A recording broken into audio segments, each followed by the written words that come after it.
Yes.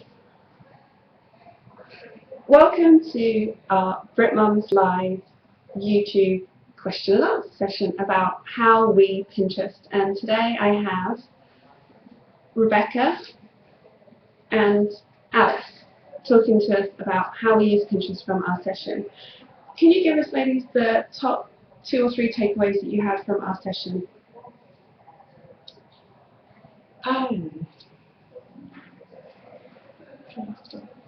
Sorry. Alice, have you got something you'd like to add, and then we'll come back to you maybe. I think for me, a lot of people have got a few nerves around Pinterest still. So I think it's to be supportive to each other in the fact that everybody's learning at the same time. So it's not something that a lot of people have accomplished already, and there's new people coming on board. It's evolving all the time, so to support each other would definitely be one of them. But also to enjoy it. I think the more we spoke about it, the more people were concerned that it was going to be very time consuming and take over their whole life. So to remember that, as with all social media, with the blogging, with Twitter, it's there to promote us, it's there to help us network, but at the same time it's there to be enjoyed.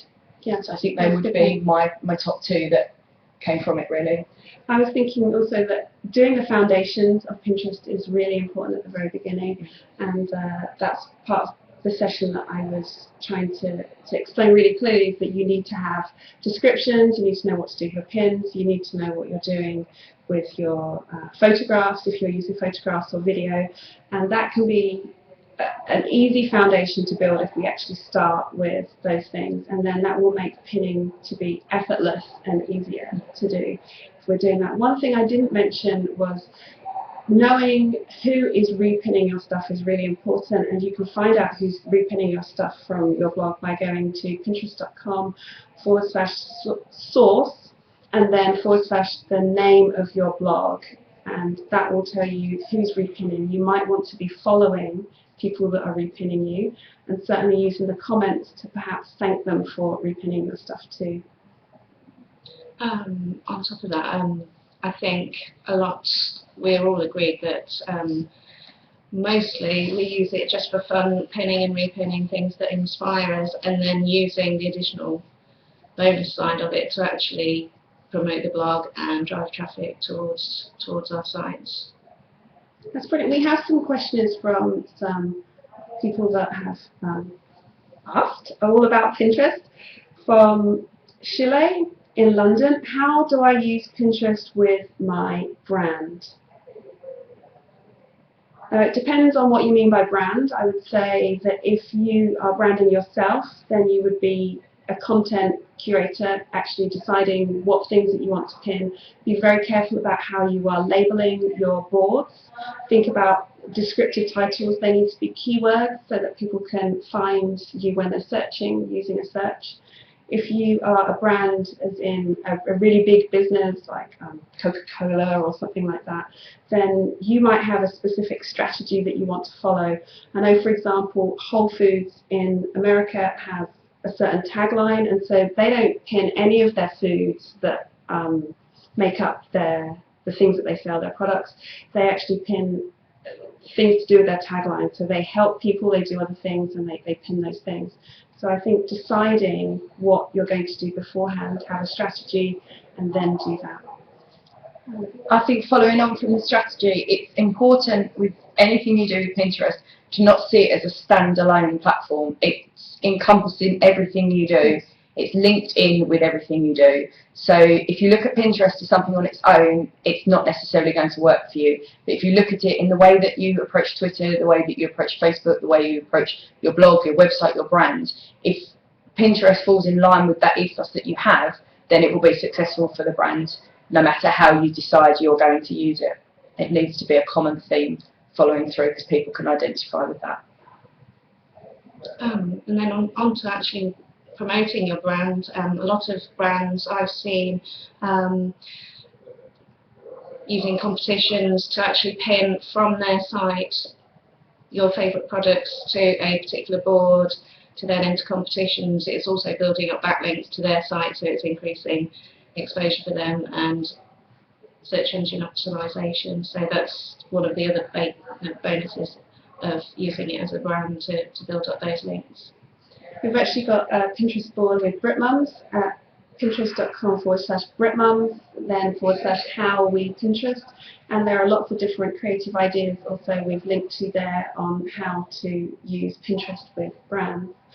The next question we have is, what makes Pinterest useful rather than just fun? I think, well, I personally tend to use it just mostly for fun, and then if there are blog posts that I think that I've posted that I think I could, could be interesting to other people, might inspire other people, I will pin it. Obviously that is useful to other people and it's also helping to promote me, but personally I tend to use it just for the fun side. I am the same. I'm definitely a hobby user of Pinterest more than a brand user.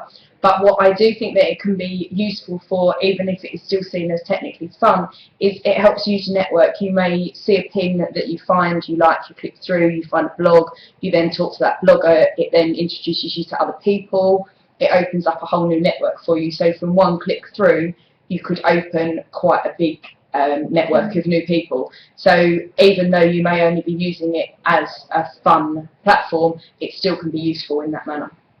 I see it as a place for content curation as well. So if you are looking at, for example, now we've got the summer coming up and we're looking at summer activities for the children, we might have a board that's specifically for summer play activities that you're doing. Maybe you'll name it something like 100 ways to play this summer or something like that. You can work with a group of people and build a collaborative board about it, and then you can promote that board together. You can pin content on there that people will be interested in having, as well as products that go with that so that people can buy from you. If you have affiliates, you're able to use, at the moment, you're able to pin affiliates and books and all sorts of things that are to do with that. So you can actually use it as a platform to building who you are and saying, look, I know a little bit about summer activities for children, so come and have a look at these ideas and you can share it with other people. So I think Pinterest can be used very, very creatively. You just have to kind of think on what angle that you wish to take it at. Next question from More Than a Mum blog in London. Is Pinterest just a place to say, look at me? Is it really, really useful? And I think we've answered part of that in the question that we've just said before. I think it really is. You have to decide whether this is something that you want to do, and I would suggest that you look through some of the top Pinterest users by checking out the popular category and then going over to their website and seeing what it's doing. It's very surprising actually that people that are really big on Pinterest aren't necessarily the same people that are really big on other sites, because Pinterest is so new.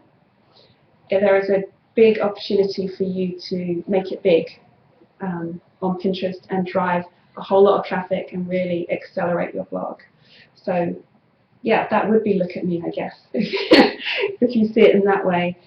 If you're online, you want people to read your stuff. You don't want to be obscure, so surely you want people to be coming and seeing, so you do want them to be looking at you, really. Yeah. I think at the beginning it was frowned upon. The self-promotion, it was a no-no. Don't try not to pin too many of your own images or anything. But I think now that everybody's getting into it, it's mixing it up a lot more. People are repinning anyway, so it all gets mixed in together. So you can promote your own stuff and repin at the same time, and it's not. I don't think it's as frowned upon as it was. No, I think nobody wants to see someone's stream where it's only just their own stuff. I mean, that's just spamming. So you need to have larger networks, don't you, where you can repin other people and find interesting content. Have daily boards where you have something special that you know that other people will be interested in coming to see. We have a question from Jenny in Manchester. What are your favourite Pinterest posts? It's a tough one because there's so much out there that is wonderful on Pinterest, and I think that that question to me would have a different answer depending on what I was doing at that time. If I was looking for ideas and inspiration, as Melitsa said, for content for my blog or for content for talking about the summer, for example, then there may be boards that I love that have got great imagery or great ideas for summer play. If I was looking at a different time of year, then there may be great festive blogs, craft blogs that I would find are good. But for me, my favourite Pinterest posts are ones that have got good content, and when I mean good, I mean things that interest me, but I can also see through the repins are interesting other people as well. So even though they may be different at different times, that would be the common thing. I like my favourite Pinterest posts are ones that have a descriptive title that I can see, a really good image, or just a descriptive title if it's a video, for me to see what it's going to be about. And then when I go over to the site, it's been pinned correctly, that they've used the URL of the post and not the home page, which is a really big mistake that a lot of us use, especially at the beginning. And the content is really good too, because then I want to go back and find other pins that they've already pinned and want to follow them and their boards. Again, I'm the same. I can't really narrow it down to, well, I can narrow it down to one actually, but mostly I tend to pin stuff that I'm obviously interested in anyway, so it's difficult to pick a favourite, but there's one that sticks out. There's a Cookie Monster muffin, where somebody's obviously been inspired by an image that they've seen, possibly on Pinterest somewhere else, and then they've obviously tried to recreate these Cookie Monster muffins and not quite nailed it. And then obviously pinned it to Pinterest. So it's a bit of a funny one. You should look it up. Yeah, humour ones on Pinterest really go really well, as a lot of the Hey Girl ones from all sorts of different people that they do. Helen from Cambridge had a question. Are there any limitations to Pinterest? I think it's a tough one because it's so new, and where it's evolving, you can't see the limitation of something until maybe it's fully there. I think, as has been talked about in the session before, the privacy side of it could be seen as a limitation, but that is again personal preference. If you put yourself out there on the internet, on a blog, as a brand on Twitter, then you've taken some of the privacy away. But that would be, I think, the only thing that, talking to a room full of people about Pinterest today, I've seen their limitations are just the fear of privacy, copyright, what you are and aren't allowed to do. Yeah, the ownership, knowing what you can and can't pin as well. It's quite confusing, so you really need to get to grips with it. I think the limitations some people see is that Pinterest is only for beautiful pictures and photographs, and that's not true at all. You can have all sorts of things that you can pin. You just have to be creative. And because Pinterest is so new, there are so many things that you can do right now that we all know in the next years or so we just won't be able to do. And so we have a real chance of crafting how Pinterest will become. And so, pin quotes, pin videos, pin audio, pin pictures, pin all different types, but make sure that you know where they've come from so that you can source them. Because what you pin is up to you, but you are responsible for what you pin. So if you, by saying, well, I didn't know that it was from a bad source, is not good if you don't really know. Is there anything, closing things that you would like to say about Pinterest that wasn't mentioned in our session that you wanted to perhaps say? No, my only thing would be embrace it, enjoy it, and let it evolve and enjoy the journey as everybody else is learning at the same time as you. Just go for it, start using it. Yeah, I think the same. Label your pictures if you can. I think that's a really good thing to do. Think about, once the traffic is coming to your site, ways that you can keep them at your site. Your bounce rate will grow, perhaps, but you need to be able to keep people on your site. Pinterest only brings people to your site. You've got to keep them there. That's something that you need to do.